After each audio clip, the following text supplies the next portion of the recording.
Berdasarkan analisa yang saya himpun, wilayah kejadian banjir Parigi merupakan dataran rendah yang berada di bawah kaki Gunung Simpang dan melalui beberapa sungai.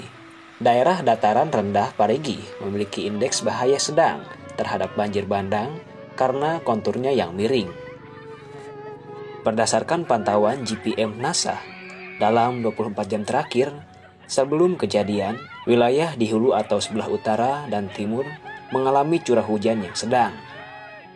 Wilayah hulu atau sebelah utara dan timur mengalami curah hujan sedang sampai tinggi dengan intensitas hingga 120 mm.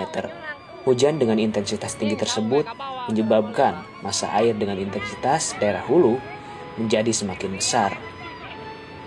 Adapun kondisi sungai yang rusak dan banyak terjadi erosi serta sedimentasi menyebabkan potensi terbentuknya bendungan alami.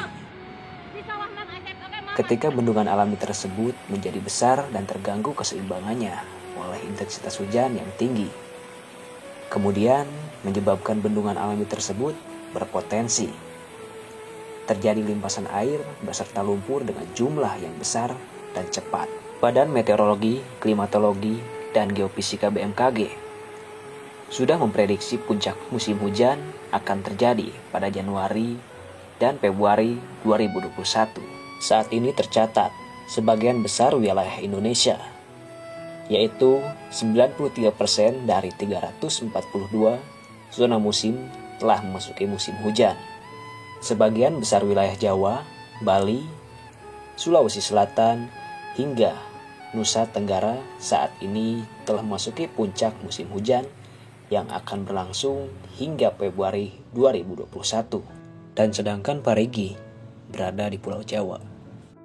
Cuaca ekstrim sangat berpotensi menimbulkan banjir bandang, tanah longsor yang dapat membahayakan bagi publik, hujan lebat disertai kilat, dan gelombang tinggi yang membahayakan pelayaran dan penerbangan.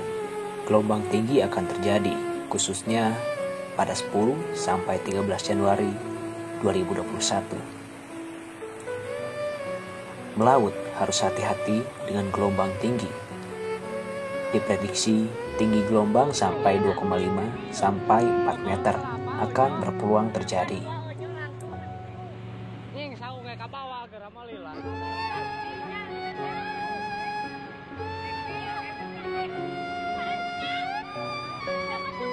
Bagi cuaca penerbangan, saat ini secara umum masih berpotensi terjadinya pembentukan awan-awan cumulonimbus CB yang dapat membahayakan penerbangan. Terus menangari di gunungan di itu atau CF ini gitu.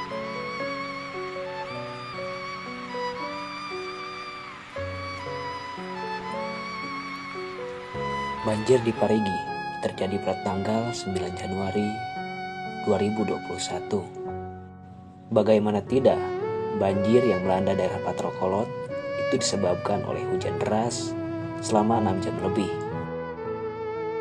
Volume air begitu melimpah karena di daerah itu merupakan muara dari banyak kubang, mulai dari Kubang Koret, Guruwek, Kubang Paku, Kubang Ki Haji, Kubang Panjang, secara estafet mengalir ke gorong-gorong Patrokolot.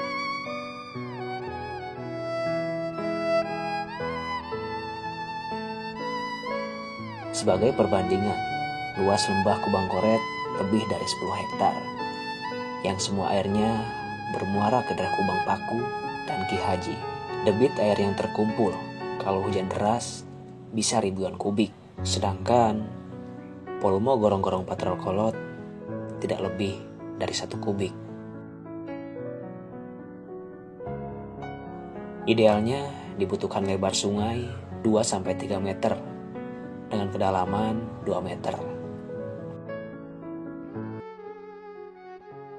Ketika tengah hujan deras tiba-tiba ada kayu yang menyumbat gorong-gorong itu.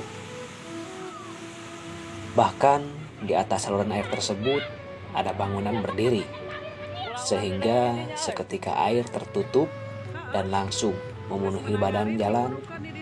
Bahkan di atas saluran air ada bangunan berdiri, sehingga ketika air tertutup dan langsung memenuhi badan jalan, menerjang bangunan lain di sekitar sungai.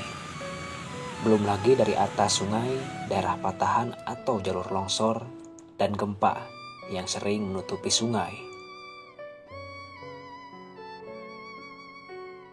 Akibat gorong-gorong tidak mampu dilewati oleh luapan air, banjirlah yang terjadi. Parigi atau Sukabakti juga merupakan daerah lembah, sehingga jadi tujuan air dari arah lereng gunung sebelah timur. Resapan di pegunungan yang kurang memadai karena kayunya banyak ditebang. Memang tidak banyak yang longsor, karena lerengnya yang tidak terjal yang di sebelah barat. Namun ketika hujan lebat, air akan segera mengalir ke lembah Parigi. Pegunungan tinggi di sebelah utara membentuk dinding awan dari laut kidul. Pada hari itu baginya cerah, bahkan kemarin juga cerah, sehingga banyak menghasilkan uap air di angkasa.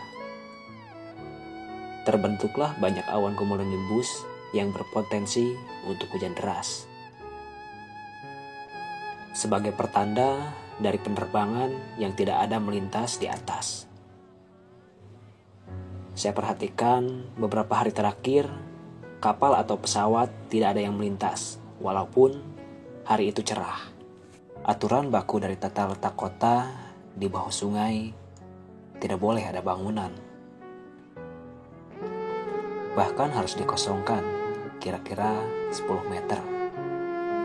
Ini gunanya untuk menghindari bahaya erosi sungai. Sedangkan di sini banyak perumahan yang dibangun di pinggir sungai. Saya perhatikan sungai ini di bagian atasnya ada pembuangan sampah. Ini berpotensi akan menyumbat dan merusak lingkungan. Bisa dilihat di pinggir pesawahan, di bawahnya banyak berserakan sampah yang hanyut. Sebagai perhatian lingkungan kepada pihak terkait, mohon penataannya segera. Demikian penjelasan singkat dari saya. Dan mohon maaf bila ada salah kata dan kata-kata yang kurang berkenan di hati. Saya, Septisna Fadil Firdaus, pamit undur diri.